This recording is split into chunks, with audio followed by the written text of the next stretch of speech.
pleasure to welcome here Tomáš Mikolov. I don't think it's necessary to introduce him. He used to work for Microsoft, for Google. Now he's employed by Facebook, and he is well known as the author of the word-to-vec algorithm. So welcome here. Okay, thank you for the introduction. So now I'm working at the Facebook AI research team. My talk will be about distributed representations for natural language processing. It will be, I would say, much simpler than the previous talks about like the basic concepts. Maybe it will be a bit boring for some people from the scientific point of view, but I hope that the story will be at least slightly interesting. So the talk is short, just this half an hour. I will talk about like the word-to-vec thing, which I think is like now used in many places. I will try to explain like why is it useful, why did I develop it, and why other people will actually think about similar ideas before. I will try to describe how these models are trained, how they were evaluated, and some motivational examples to show that they can do a lot, but they cannot definitely do everything. And in the end, I will have some short discussion of what were the follow-up results that were published later after I did publish these papers at Google in 2013. So for the motivation, there are like many important real-world applications that involve text in some way. For example, Google search or like search in general adds recommendation, which makes all the money for like these big companies these days. And the ranking, spam filtering, there's really many applications where some representation of the text is very important and impacts the quality of the application in a big way. So two main groups of the representations I would say are like either the local representations or the continuous representations. For the local ones, there are like these well-known like n-grams, back of words or back of n-grams representations. The like basic concept is this one of encoding, which means that we build a dictionary of words from the text that we are using, and then we encode each word as basically a vector that is orthogonal to other words. So that's the one of encoding. It has some advantages and some disadvantages. The continuous representations are somewhat different. I will try to explain in a while what these mean. The most famous ones are probably like the latent semantic analysis, the latent Dirichlet allocation, and then the distributed representations that I will be talking about. So for the motivation, like why would we want to consider such representations? Suppose that you want to quickly build a classifier. For example, you are working in a company and you are given a new task and you have like 2 days to accomplish the task, or maybe you are working in a startup and want to get something quickly. So you will get some input text, which can be say some keyword, or it can be a user query, and you are supposed to build some classifier that will say, for example, if the keyword was a capital city of some country or not, so just a binary classifier. Well, you can of course get the training data, but that takes time, and it can even cost a lot of money if you need human annotators to annotate the examples with the labels, and it can be definitely like time-consuming. With the local representations, you will need many training examples, and the system can actually memorize easily the answers. For example, if you will just show to the system training data of this type, that it will say that Rome and Prague are capital cities, while Turkey and Australia are not. You can have like plenty of words of this type, and some of them can be labeled as capital cities, some of them not. If you will train just like say, for example, as a linear SVM or logistic regression on top of such one of n representations, then the system will not generalize at all. It will be just able to remember what you did tell it. So can we actually build a good classifier just from these like few examples, like 5 or 10 examples, without actually doing something complicated? Well, actually it's possible if we will pre-train feature representations of these concepts on some general text data. So here it's like more shown like what is the difference. You can think of the distributed representations as some feature vectors that are dense. So the vectors are not orthogonal to each other, as is the case in the of the local features. And here we can see that, for example, like the Prague and Tokyo should be probably close to each other because they are like capital cities, while a country should be represented by a vector that is kind of like further away from these. So this is what we would like to obtain. And so that's for the motivation. We would want to get these representations that will capture kind of like similarity between the words, but it shouldn't be just similarity, like it shouldn't be just a single degree of similarity, because you can of course cluster words using old algorithms like Brown clustering, but that doesn't really understand all that much. One example that I have here is, for example, that there is some similarity between Prague and Berlin because they are related, they are both capital cities, but there's also like a relationship between Prague and Czech Republic, which is kind of like a different one, but again, like Prague and Czech Republic are similar in some way as well. It's just a different way. So we would like to get some representations that would be able to like not just cluster the words, but to represent these multiple degrees of similarity.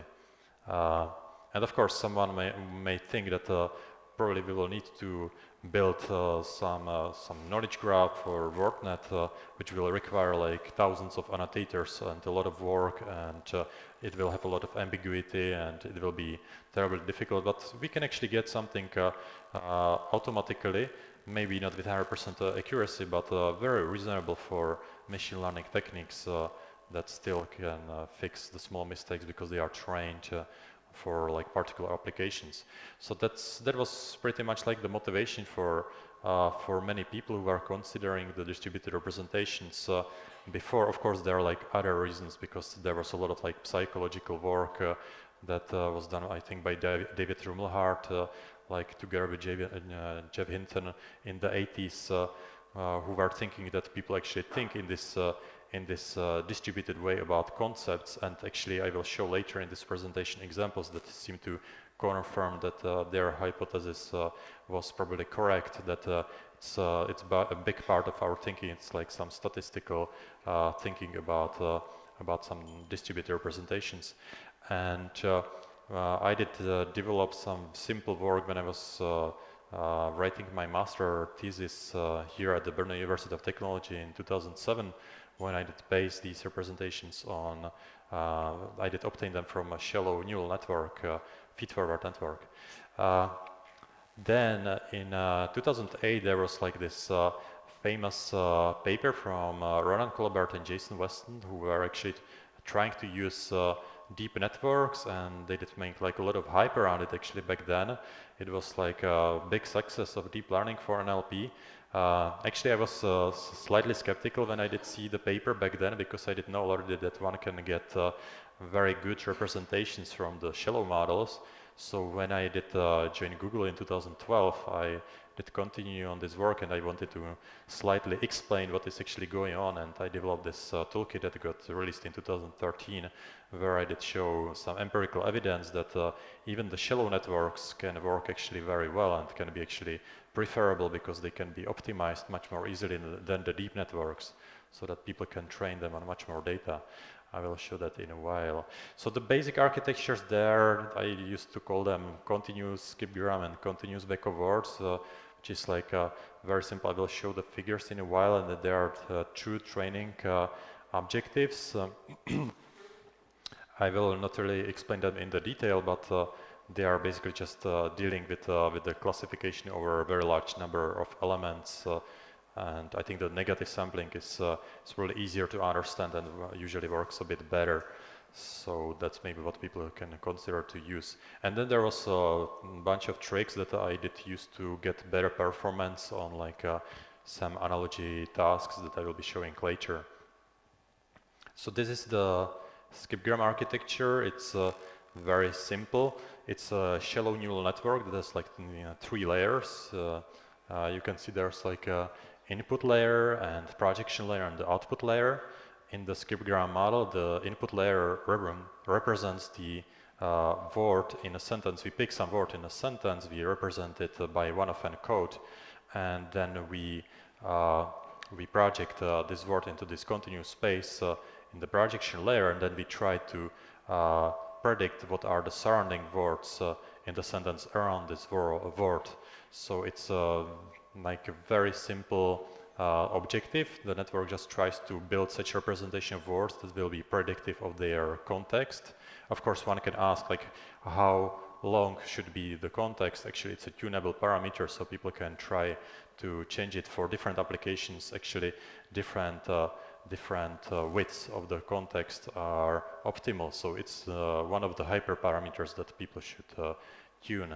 And otherwise, as I said, like we can consider the output layer as like this softmax layer over all the words in the vocabulary, and we are performing classification there, but that would be too complicated computationally. So there are like these simplifications, like the negative sampling, that assumes that each output neuron is like independent binary classifier, and that's all. So we don't need to evaluate all of them, just a positive class and a few negative classes. So it's actually very simple. And the continuous backwards architecture is just pretty much the same model the other way around. Sometimes it works a bit better, sometimes a bit worse. I don't think that there's any conclusion which is actually preferable. It depends on the task, and the differences shouldn't be large as long as people tune the other hyperparameters like the number of training epochs. So in this architecture, one takes the context and tries to predict the middle word by summing together the representations of the contextual words.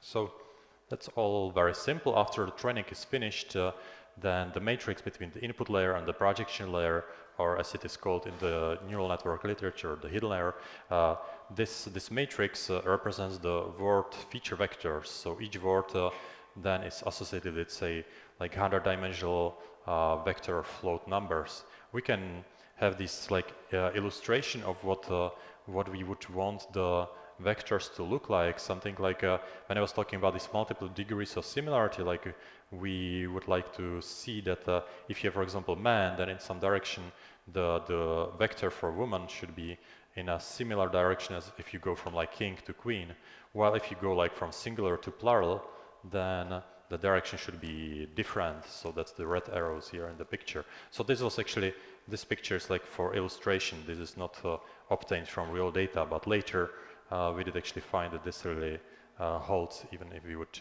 use real data up to some point. Thanks. The resulting representations actually contain surprisingly a lot of syntactic and semantic information. I'm saying surprisingly because I did know for a long time that one can get these simple regularities, but people can actually try it out themselves, and it's obvious that the regularities are like very, very precise in some cases, more than one would expect. For example, here I have the example like king minus man vector plus the woman vector gives approximately the vector for queen, which was like the famous example that many people did think that it was just handpicked and just some lucky result, but it wasn't actually the case. Like there are many other analogies where one can get a meaningful result. Of course, it doesn't work for everything because we are still doing the operations with the vectors. So if there's like multiple answers that are valid, or some other mapping that is not one-to-one, then it's not going to work well. But for many analogies, one can actually use this simple vector calculation, which did motivate us to develop automatic test set that would measure how well one can do on the analogies. There's like a public test set with about 20,000 analogy questions, but with the semantic and syntactic part. And we did compare the new models, like the Word2Vec models, with the prior state-of-the-art models that were based on the neural net language models. This was what we published like 3 years ago, and many people were actually excited about the training speed that what used to take like weeks or months, now it's possible to do it basically in seconds, because and minutes if you want to get much better accuracy. One can really see that the prior models were like very low in the accuracy, like 2 or 11% accuracy on these analogies, so they didn't really work well for this task. They were trained on small amount of data and with small dimensional vectors, And once the architecture of the neural net language model was simplified to this simple like skipgram or CBOW, then it actually became much more easy to train these models on like way more data and way more quickly. So now I think the state-of-the-art result on this analogy data is about like 83%, and one can definitely get in a few seconds to better result than whatever was like this pre-2013 models. For like some examples, just to show like how it used to look like when we did show it in the paper, like it's quite interesting that you can get like some funny examples, like you can take a vector for like sushi and subtract Japan and add Germany, and you will get like bratwurst. So and many others. Of course, it doesn't work in every case, but if you like make a list of like top 10 or top 20 nearest neighbors, then actually it's looking usually quite reasonable, especially if the model was trained on a lot of data. That was actually very important here. So I think that there's some message in this that one can really get a lot of interesting results even with very shallow statistics, because if I would go back to the models, like if you look at it, this model definitely doesn't look like a model that can understand the language. It's not like a model that one can build like artificial intelligence around. Like it really just understands the coherence of words, and that's all that it does. And still, it can produce these interesting analogy examples that many people, when they did see them, didn't really believe them until they tried it themselves. That it really works. It's not fake. Thank you. So I think one of the messages that I would like to make is that the statistical learning can be much better than people expect in some respects, and if I would obtain, for example, these results from some like LSTM model with 20 hidden layers, I think it would be much more confusing, and some people would maybe believe that that is like a model that understands the language and it's a model of artificial intelligence, but it's not. I think people should be a little bit skeptical, even if when they see cool results like that.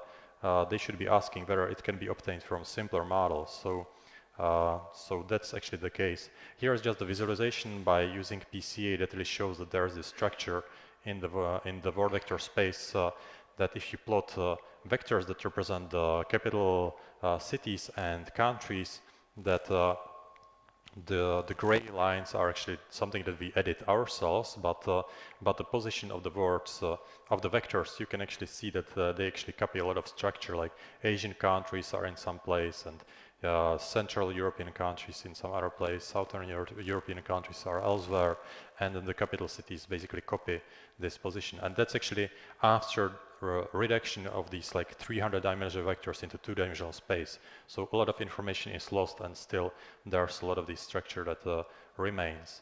So for the summary and discussion about these word-to-vec models, in my opinion, the main reason why people that consider this very useful is because of the speed up of the training. Like compared to the prior work, it was really more than 10,000 times faster to obtain features that were actually even better than the previous ones. Now, like today, I think pretty much all the big IT companies that I know of are using these features in like plenty of applications, because it's very easy. One can just plug in these features into whatever classifier people have, whether they are working on search, as Google published last year, they are using similar approaches to improve Google search or like ads recommendation and so on. Also, like for the research community, these models are very interesting because they can also boost performance of many NLP tasks. These features are so simple that really, like, people can use them pretty much everywhere. And then also, like, I did see some successful use cases for non-NLP applications where people use the word2vec to compute feature representations of other data than just the words or text.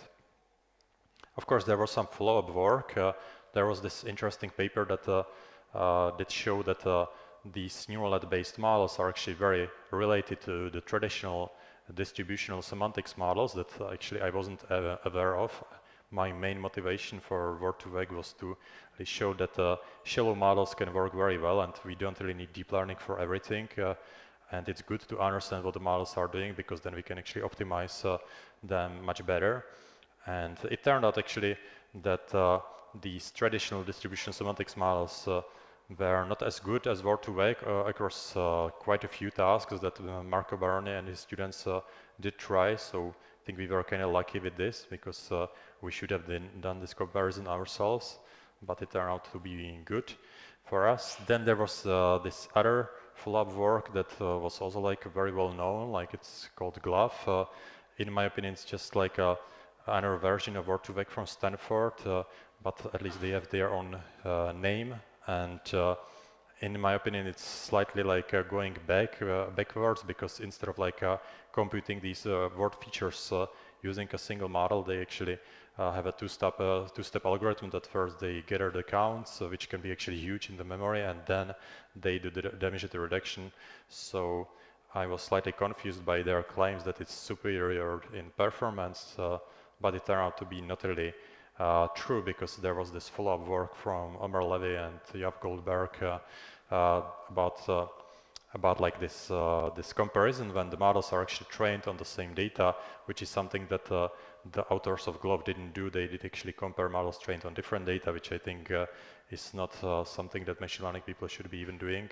And when the comparison was done, it was actually shown that the word2vec, the original one, was like faster and better. So like other people did come up with similar conclusions. So I think these are like the most significant, or in the case of GloVe, overhyped works that I did see later. We shall see if there will be some interesting progress in 2016, but this is, I think, where we are now with these word features. So for the final notes, I think that the main reason of the word2vec popularity is because it's simple and it's useful. But I would also like say that people shouldn't try to use it everywhere, like the same as with deep learning. It's not solution for everything. For example, I did see in several papers that people try to sum word vectors from like sentences to form sentence representations, but that actually doesn't work well. And I think we did warn about it even in the papers, but still people try to do it as a baseline, and it's actually not a good baseline. Even back-of-words would be actually much better. I think back-of-words is baseline that is often missing, actually. For modeling sequences, I would rather recommend the recurrent networks like the RNNLM that I used to work on during my PhD at the Brno University. And then, of course, like I would say that there's often like these cases where some results get overhyped. Like as I said, first motivation for word2vec was to reduce this hype about these deep embeddings, and thank you. And I think that this word2vec was able to like solve this a bit. So and then there's like final references. So thank you for attention, and if you have any questions, you can ask me.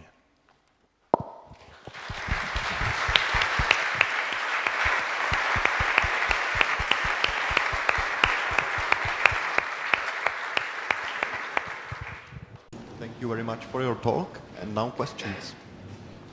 Hi. Thanks a lot for the speech. I wanted to ask you today, we have seen like examples of machine learning where you can like prevent or like early diagnose of the disease. And so I wanted to understand what's the use case of things you have shown, and what is the vision in the long term? What is future? What is the future? Yeah. What is the vision? What is the vision of this application? As I said, like if you ask me where is it used, like as I said, like it's used in a lot of actually applications. Like as I said, like if you know Google search maybe, then people very well like so vision or the idea for the future, like something that really can be helpful. Now, it's very good that it's related to what you're writing, that's good. But is there something that can develop and be even more useful? you mean like better in the future? Yeah. Well, that's what, of course, people are trying to do pretty much all the time. You can consider a lot of tricks how to get more information to these models. For example, you can consider morphological information to be part of, say, the input layer or the output layer or both to get more information about the words. So that's one possibility. But usually, especially in the case of English, if you go to huge data sets and if you can do like train models on like say hundreds of billions of words, then it can kind of like understand the morphology even like without having it at the input. So that's what the linguistic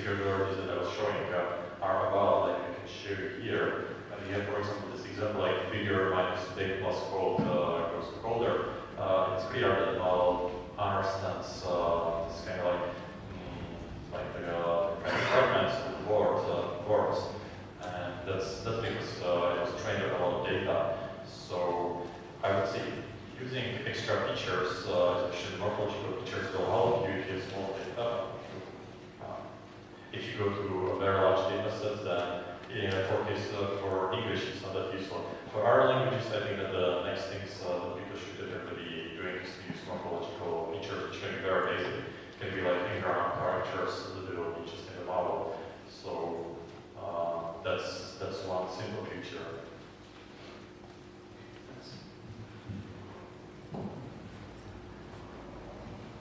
Do you think it would be possible to transform the vector space in such a way that the individual positions of the vector would express, say, the object size, geographical location, the human interpretable features? Well, I think that with at least some slight supervision, this may be doable. Like the other interesting thing about the work-by vectors is that it's completely unsupervised. That you don't need to provide any labels, and you can just train these models on a lot of data, and then you as like human interpret for example, the quality of the vectors by seeing the nearest neighbors or doing some analogy things. If you would consider using some slightly supervised training where you would, for example, try to annotate what some groups of words means, then you can maybe construct automatically some noisy versions of knowledge graphs. And just through few annotations, you can actually be naming groups of objects, like for example, capital cities. You can have like positive examples, negative examples, that very quickly you can actually get pretty good lists of objects this way in a very slightly supervised way. I know, but I thought whether it would be possible to secondary edit the original vector space to make, say, the second position expressing whether it is a capacity or not. Yeah, so that goes back to like this concept of distributed representation, which I was showing, and you're like, if you're asking about like what does the first number mean, because the meaning is distributed across the whole space, it doesn't really mean anything by itself. The meaning is distributed across the whole vector, so it's not like even if, for example, this concept of capital cities, they will be like blocked in this high-dimensional space. It's not going to be just one coordinate of the model. So if you would want to have it more like,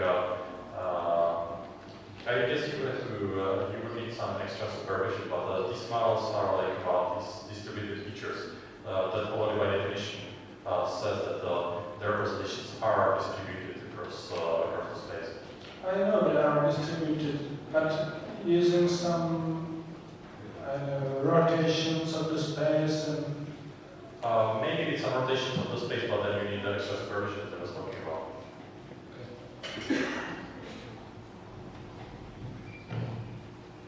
Your last slide mentions the interesting question of representing sentences. Would you recommend using Word2Vec for sentences at all? And if not, what would you recommend? It really depends on the application. Like, if you want to get representation of sentences, there was like one very successful example from the New York University. I think it was Kim's work, I think years ago, who used convolution networks on top of the pre-trained word vectors. That was like giving state-of-the-art results. So it was a combination of pre-trained word vectors and then convolution networks that were trained supervisory for tasks. So in these cases where you have like a huge unsupervised text that you can pre-train vectors on, and they have these small labeled data sets like sentiment analysis or whatever people were using back then this pre-training will help you. If you have a huge labeled data set, then I don't think actually Word2Vec will help you, because then you can just build the classifier the normal way. So if you have like this mismatch between like the sizes, you have huge unlabeled data and small labeled data, then sure it can help you. But not just with summing the word vectors, you should be using these convolutional I have a question. Do you think that this method could be helpful for finding synonyms, for example, via the nearest neighbors or something like that? I don't know where is the speaker now, sorry. Here. Oh, Sorry. sorry. Sorry, what was the question? I was trying to remember that. Whether you think that this method, this implementation could be helpful for finding synonyms in text, words of similar meaning? Yeah, sure. Well, of course, like you can see that you can find words with similar use, like that appear like in similar contexts, and these are often synonyms. But of course, then there are antonyms that also happen to be like in similar contexts. So if you look at the nearest neighbors, you can often see like synonyms, and antonyms are like the closest ones. For example, good and bad will be close to each other. So I think one simple way would be again to use human annotators. If you want to get good synonyms lists, you can filter it out. You can even use human annotators to just give you a number of examples of synonyms and antonyms and try to build a classifier that will try to work better. Actually, we tried this at Google, and some people are considering to use it because, of course, like synonyms are like also like important for like this application like search. So back to your question, I think it's doable, but it's not like just the basic application would give you good synonyms. It will still makes it antonyms, so you should still do something on top of it. Okay, thank you. I'd like to ask, in real world data, we have different typos, mistakes, instrumentations, and things like that, so the words may not be perfect, and when a human looks at the words, he can, into the document, even if the letters are jumbled a bit. So, do you think about the possibility to extend this to the character level? I know there is some problem with character embeddings, for example, in the context of recurrent neural networks, but I'm not sure if there is anything like workback which could work on the character level and be resistant to typos and so on. Yeah, I was just turning around, sorry, I didn't want to speak to myself. So,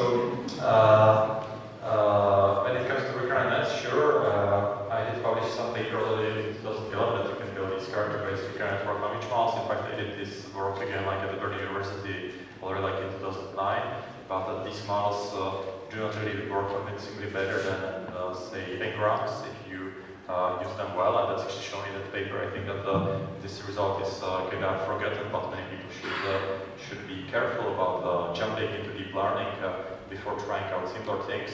Actually, that was also like the criticism after like Andrei Karpathy that published his blog post last year that he didn't consider the logistic regression. I think Johan Goldberg actually wrote a blog post about Andrei Karpathy's post where he was showing that you can actually generate very nice stories from engram models. So, but that's our thing. If you are talking about the representations of words, then yes, I wouldn't really talk about character embeddings, but more like using character sequences to form feature representation of the word. So that's what I was mentioning before. And you are right that people will make many typos.